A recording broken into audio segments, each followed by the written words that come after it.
ada yang namanya kredit topengan. Ya, ada yang namanya kredit fiktif.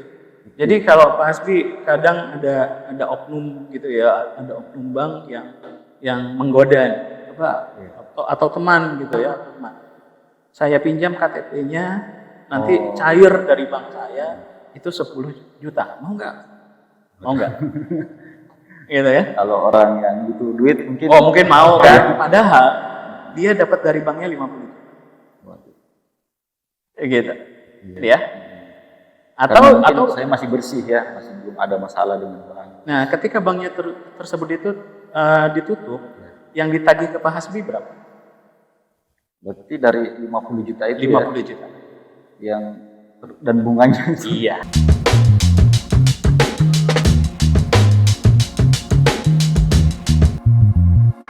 Halo pemirsa Terkini.id, kita jumpa lagi di podcast Terkini ID on the spot. Saya sekarang bersama dengan Pak Fuad di kantor Lembaga Penjamin Simpanan LPS. Apa itu LPS? Nah, nanti Pak Fuad yang menjelaskan. Siap. Ya. Apa kabar Pak? Baik, alhamdulillah. 1 minggu, 2 minggu ini kemana aja? Wah, iya. Ini karena wilayah kerja kami meliputi Sulawesi, Maluku, dan Papua, jadi ya kami harus menjangkau banyak kota. Ya, Pak Hasbi. Kemana aja nih? Ya. Jadi beberapa waktu terakhir kami masuk Manado, sebelumnya Kendari dan Palu. Ya, kemarin juga kami habis dari Toraja Utara. Toraja Utara. Ya. Gitu ya. Ya, keliling lah pokoknya. Saya udah lihat di story-nya. Ya. Jadi pemirsa, kalau kita lihat ya, LPS mungkin belum banyak yang tahu betul apa sih LPS.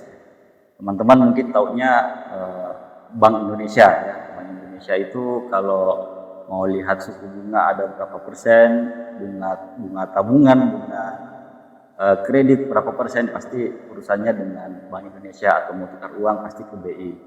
Kalau mau urus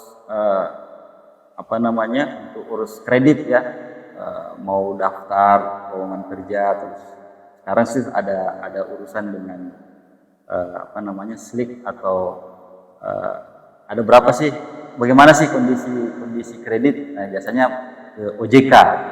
Nah, ini LPS nih. Pak Fuad, kira-kira urusan yang paling urgent dengan masyarakat dengan LPS biasanya terkait apa sih? Baik. Sebelumnya saya mohon izin menyapa dulu ya. Para pemirsa Terkini. Salam kenal, saya Fuad Zain, Kepala Kantor Perwakilan LPS 3 di wilayah Sulawesi, Maluku, Papua, atau biasa kami kenalkan sebagai LPS Sulampua. Jadi kalau tadi pertanyaannya Pak Hasbi, LPS itu gimana sih dengan masyarakat? Ya. Saya mau cerita sebelum untuk menjawab itu gitu ya. Saya mau cerita mengenai pengalaman krisis di Indonesia tahun 97-98 gitu ya. Jadi saat itu belum ada LPS dan pemerintah menutup sekaligus 16 bank. Yang terjadi saat itu adalah kepercayaan masyarakat terhadap perbankan menjadi turun. Ya. Ramai-ramai tarik uangnya di perbankan. Begitu berdasarkan pengalaman tersebut, rush di mana-mana itu. Kita waktu 97-98 ya terutama, waktu itu kita lihat ada mesin ATM, ternyata barisan masyarakat itu panjang untuk ngambil uang. Nah, itu berdasarkan pengalaman krisis tersebut, di tahun 2004 ya diundangkanlah Undang-Undang Nomor 24 Tahun 2004 tentang Lembaga Penjamin Simpanan yang beroperasi 1 tahun kemudian, ya tepatnya di 22 September 2005. Jadi tahun ini insya Allah LPS akan berumur 20 tahun. 20 tahun gitu. Ya. Jadi sudah meninggalkan masa-masa remaja. Iya. Nah, kehadiran LPS di masyarakat ini tidak jauh dari amanat, tugas dan fungsi yang diberikan oleh pemerintah di dalam Undang-Undang LPS. Di dalam Undang-Undang LPS kita mendapatkan tugas untuk yang pertama menjamin simpanan nasabah penyimpanan. Ya. Penyimpanan ini berarti di bank. Di bank. Ya, nasabah, penyimpan, ya. Iya. Jadi bentuknya simpanan, yang kedua simpannya di bank. Iya. Yang kedua turut serta aktif dalam menjaga stabilitas sistem perbankan. Gitu. Nah, dalam perkembangannya kemudian melalui Undang-Undang Nomor 4 Tahun 2023 tentang pengembangan dan penguatan sektor keuangan atau Undang-Undang P2SK, LPS diberikan mandat baru untuk menjamin polis asuransi. Ya, yang insya Allah nanti kita akan running di 2028. Nah, sekarang kita sedang persiapan. Jadi kembali pertanyaannya tadi mengenai bagaimana fungsinya LPS di dalam masyarakat, kita menjalankan fungsi tadi, Mas. Gitu. Jadi menjamin simpanan nasabah.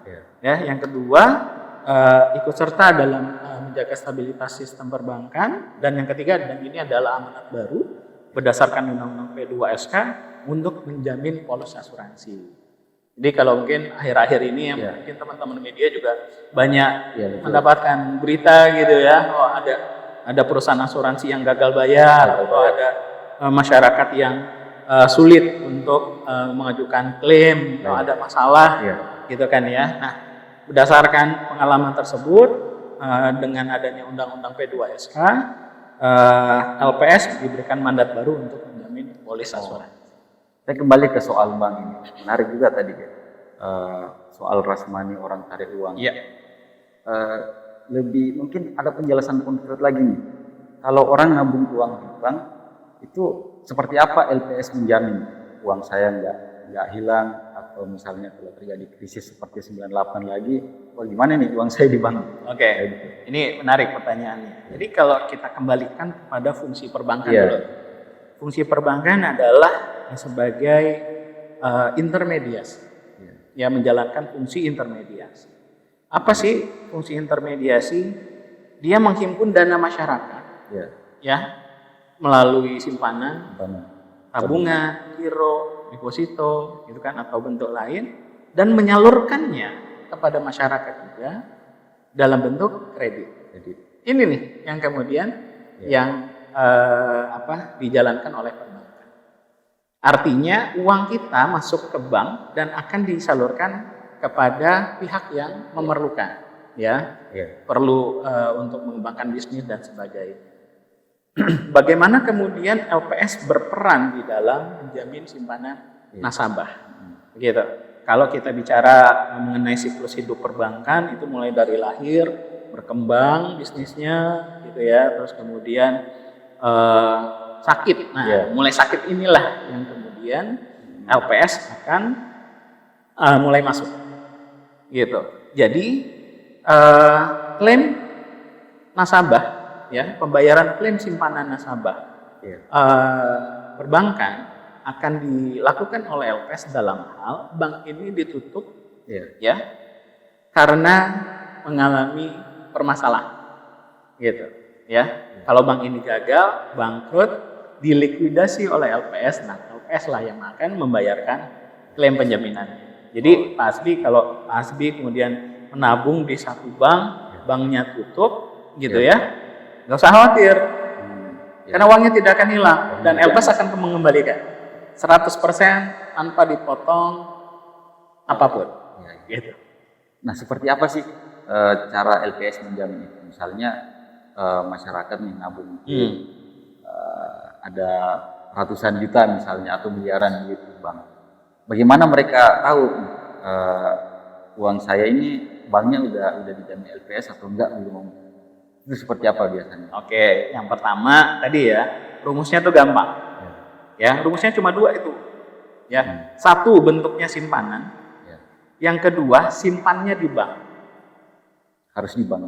Yes. Karena memang amanat undang-undang adalah simpanan yang diperbankan. Begitu. Artinya apa? Satu, uang masyarakat yang ada di bank bentuknya simpanan. Artinya apa? Kalau kemudian bentuknya yang lain, investasi, gitu kan, atau bentuk apapun lah, ya. Selain simpanan ini, ya, giro, deposito, tabungan atau bentuk lain yang disamakan, itu tidak dijamin LPS. Atau bentuknya simpanan, tetapi simpannya bukan di bank. Oh iya. Begitu. Kan ada lah ya, ada lembaga keuangan yang kemudian menawarkan oke simpan, pinjam gitu ya, tetapi bukan Operasi lah misalnya. ya gitu ya. Tapi bukan bank. Artinya juga bukan tidak dijamin oleh LPS.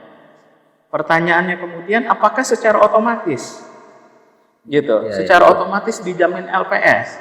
Di dalam undang-undang LPS diatur bahwa semua bank yang beroperasi di Indonesia tanpa terkecuali, bank itu bisa bank umum atau bank BPR, bank perekonomian rakyat, konvensional atau syariah.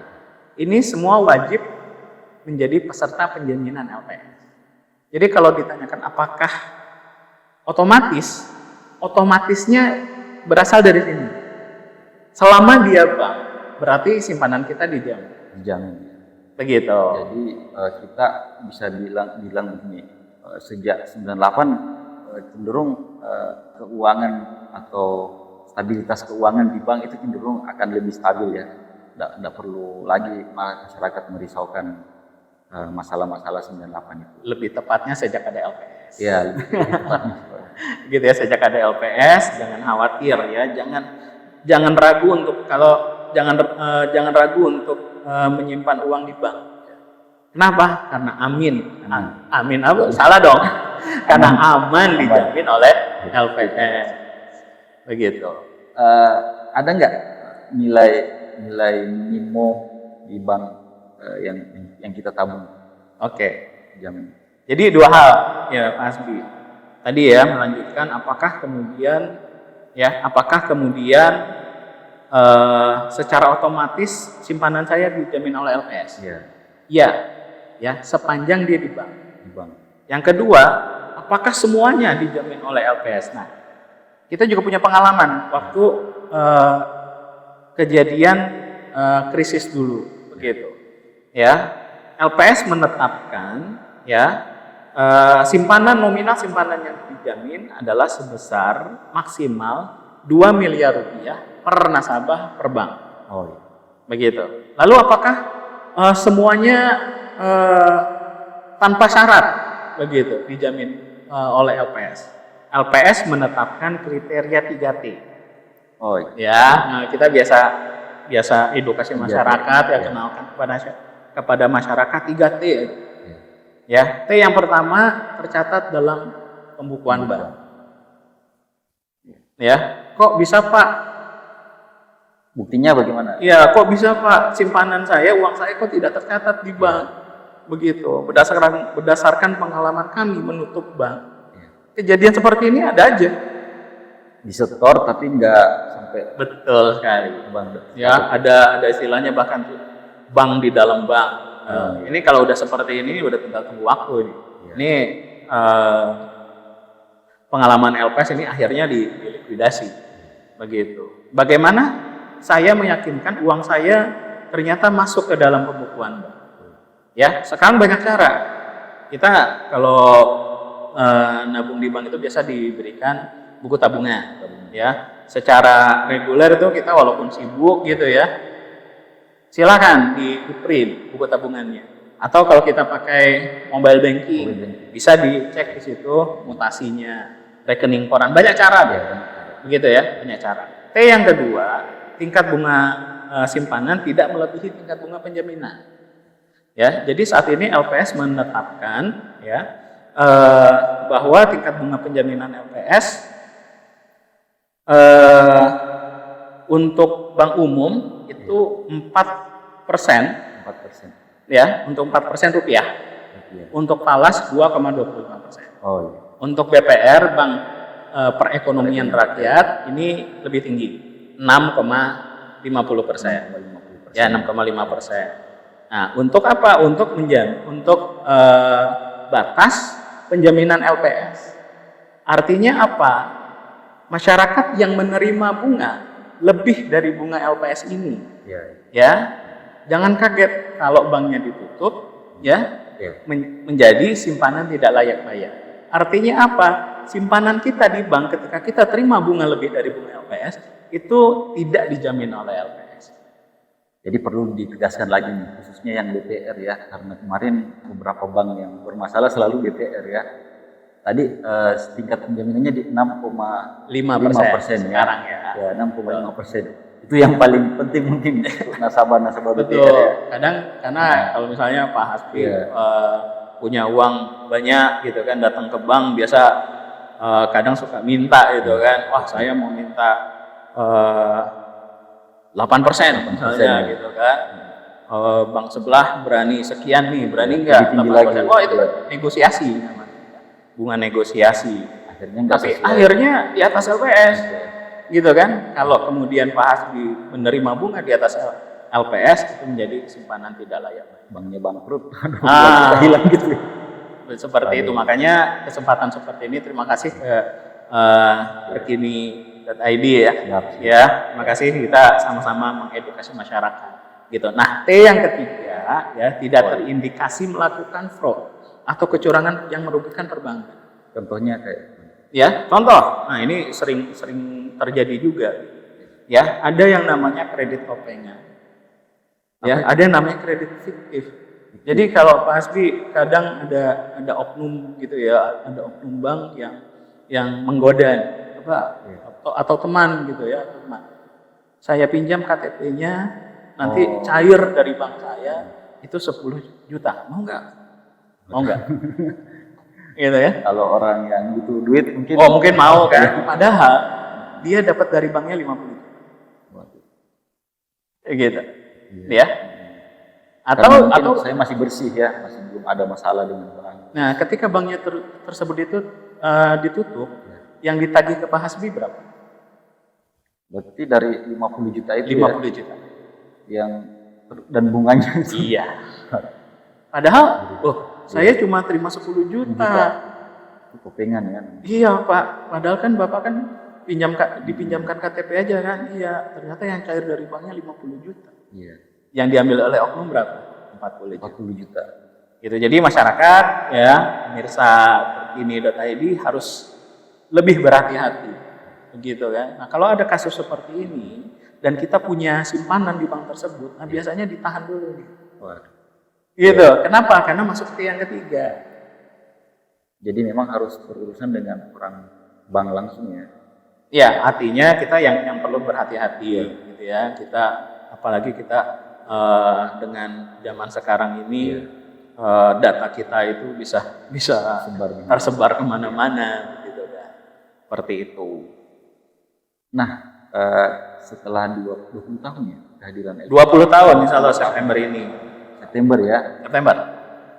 Berarti ada kecenderungan, pasti nih ada kecenderungan minat keinginan masyarakat untuk menabung terus meningkat ya dengan kepercayaan.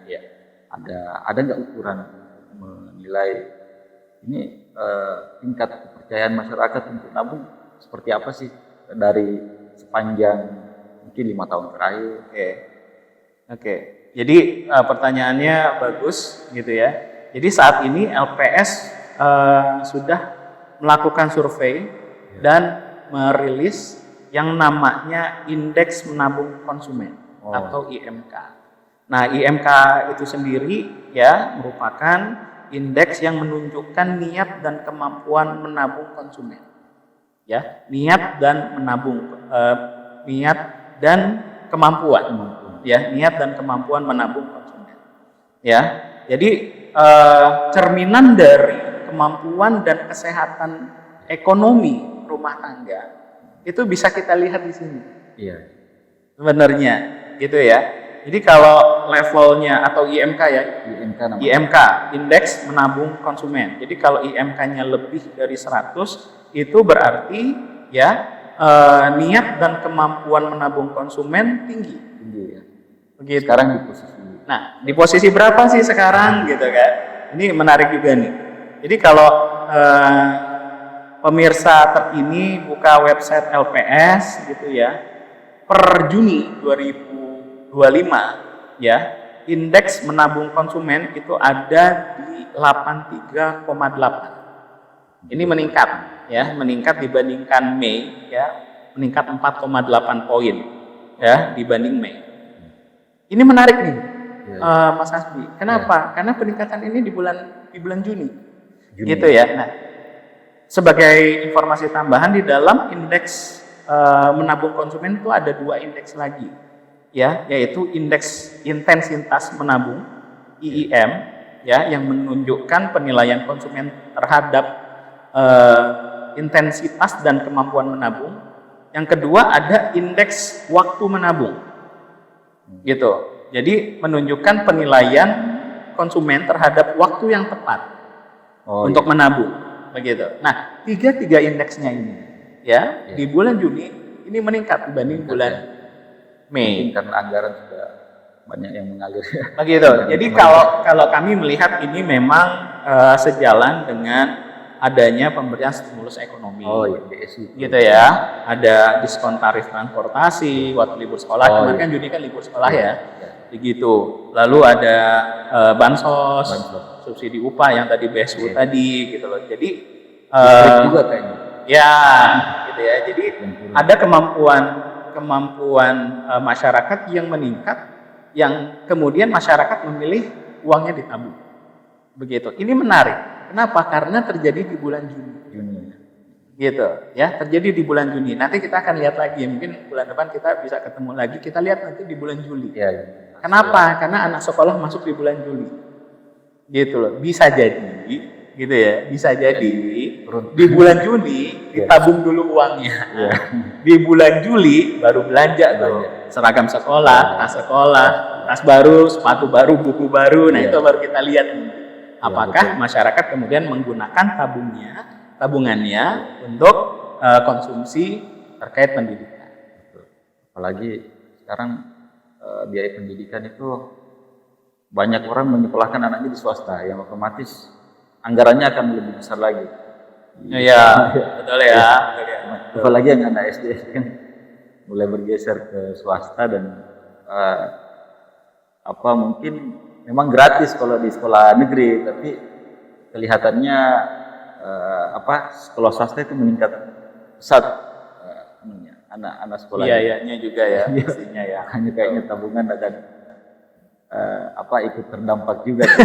Kita lihat nanti di bulan Juli. Ya, kita lihat nanti di bulan Juli. Ada indeks menabung, indeks intensitas menabung ya. Iya, betul.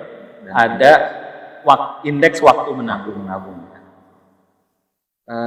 Ada juga saya pernah lihat indeks terkait ekspektasi ya.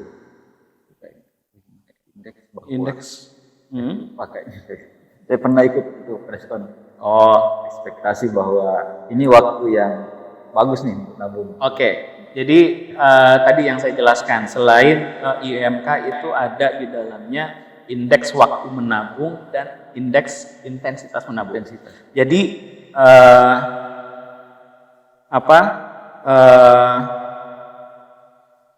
masyarakat yang kami survei gitu ya, ini juga cukup menarik. Kenapa? Masyarakat yang menjawab survei itu maksudnya ya, yang sebelumnya menabung lebih kecil ya dari rencananya, itu di bulan Juni ya itu turun. Gitu, dari 56,7% menjadi 52,5%. Gitu. Maksudnya apa? Jadi kalau di bulan Mei saya nabungnya lebih sedikit, di bulan Juni mereka nabungnya lebih besar. Gitu. Jadi masyarakat yang menabung lebih sedikit itu turun. Bacanya gitu. Masyarakat yang nabungnya sedikit itu turun. Nah, ini justru positif. Begitu. Bagus ya. Betul, gitu. Termasuk masyarakat yang tidak pernah menabung, itu juga turun. Ya, di bulan Mei itu 30%, 30,3%, di bulan Juni menjadi 26,7%. Memang turun tipis gitu. Tetapi memang ada satu perilaku yang membaik. Begitu. Ya, satu perilaku yang membaik. Yang tadinya tidak menabung, ternyata di bulan Juni ini menjadi menabung. Begitu. Nah, ini makanya saya bilang tadi merupakan satu indikator ya yang baik untuk perekonomian kita di bulan Juni. Seperti itu. Jadi strata yang disurvei ini masyarakat yang apa namanya penghasilan itu ya belum pernah menabung dengan bermacam memang penghasilan tinggi betul macam-macam. betul bermacam-macam. Menarik sih itu. Ini IMK ini biasanya untuk kalangan apa biasanya ini data-data IMK itu? Nah ini kita melihat ini sebagai satu bagaimana perilaku dari masyarakat terhadap keinginan mereka untuk menabung. Oh, begitu. Jadi tadi ketika intensitasnya naik, kita melihat bahwa perbaikan ekonomi terjadi. Gitu. Sinyal positif ada. iya. Begitu ya. Sehingga secara makro gitu ya, secara perekonomian gitu ini juga menjadi sinyal yang baik. Begitu. Artinya sudah mendekati 100 lah ini saya lihat. Ya, pelan-pelan lah. Ya, nanti kita lihat lagi di bulan Juli. Baik Pak, mungkin ini sudah akhir ya. Oke. Mungkin ada closing statement dari Pak Fuad terkait bagaimana sih masyarakat. Ini kan tadi sudah dijelaskan nih, kalau mau LPS itu segini penting loh. Salah satu lembaga yang berperan dalam stabilitas keuangan di Indonesia ya. Bagaimana sih masyarakat mau terhubung dengan LPS dan bagaimana menghubungi LPS dan bagaimana sih mendatangi? Silakan Pak. Oke, yang pasti kehadiran kami ya LPS Sulamtua ya atau kantor perwakilan LPS 3 di Kota Makassar ini menjadikan secara fisik kami hadir lebih dekat kepada masyarakat. Jadi kalau masyarakat mau konsultasi gitu ya, mau tanya-tanya, mau memperdalam bagaimana program penjaminan simpanannya LPS, silakan datang ke Gedung Geraha Pena lantai 17. Ya, kami insya Allah akan terima masyarakat secara terbuka. Tapi kalau kemudian mau telepon misalnya, gitu ya, mau telepon atau medsosnya ada atau tidak sih LPS gitu? Kami punya banyak channeling gitu ya, punya banyak channel untuk masyarakat bisa gunakan gitu ya. Kalau langsung ke sini di 0411 360 50 70. Gampang diingat tuh. Ya, 0411 360 50 70 atau lewat email ya, informasi@lps.go.id. Untuk medsos kita juga punya, Pak. Ya, Pak Asbi ya. Di Instagram ya, Instagram @lps_IDIC IDIC gitu ya. Termasuk di X atau Twitter juga nama yang sama @lps_IDIC. Untuk Facebook LPS Indonesia namanya. Nah, TikTok kita juga main. TikTok juga ya, @LPS Indonesia. YouTube ya, untuk YouTube juga kita juga punya banyak video edukasi di sana. LPS_IDIC official. Ya, seperti itu. Oke, itu tadi kurang lebih penjelasan penjelasan singkat aja dari Pak Fuad. Dan itu saya sampaikan terima kasih LPS atas waktunya dalam diskusi hari ini. Kita jumpa lagi di podcaster on the spot selanjutnya. Terima kasih. Jangan ragu, jangan takut nabung di bank karena aman dijamin oleh LPS. Oke.